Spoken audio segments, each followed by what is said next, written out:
Hi, welcome back to the channel. Noel here from Blackwater Salmon Fishery. Hope all you guys are looking after yourselves in these difficult times. In today's video, Glenda is going to talk us through a couple of little pointers to get us casting better sooner. I hope you enjoy the video, and if you do, please hit the thumbs up, or also consider subscribing to the channel if this is the kind of content that you like. Hope you enjoy the video. See you in the next one. Until then, tight loops. I've been teaching fly fishing and fly casting now for almost 30 years.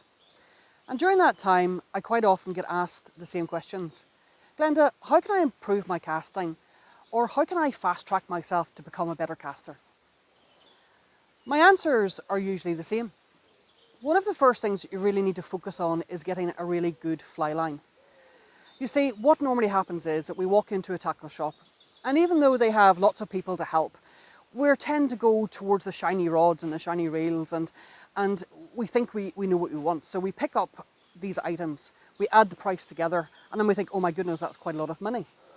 And then we think, oh, just any fly line will do. And we don't really realise the importance of the fly line.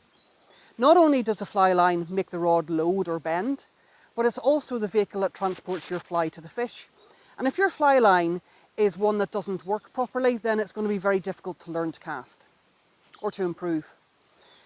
The second thing I would always say is to try to make sure that you have balanced equipment.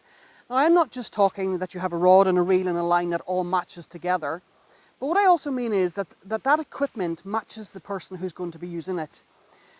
So again, a scenario that sometimes happens is that somebody wants to take up fly fishing, and somebody will lend them equipment, whether it be their partner or husband, and they try for a few hours and they get tired wrists and sore shoulders, and quite often that's because the equipment that they're using is too heavy for them, and it's off-putting.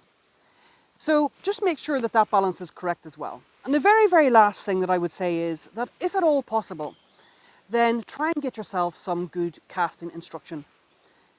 I'm blessed to be a member of ABGAI Ireland, which is one of the teaching organisations here in Ireland. And there are many instructors around the world. So if you can go to find one and that will help you go through the steps of learning how to cast and to be able to then correct some of the faults that you're going to have along your journey, then that's great. Of course, there's other ways to learn. And those ways are by looking on the computer and YouTube and possibly friends of your club. Those ways seem to take a little bit longer. So if you can understand how the cast is put together and how to correct the faults as they come along, then you will fast track your way along. So when you're practicing your casting, take your time. Be patient with yourself.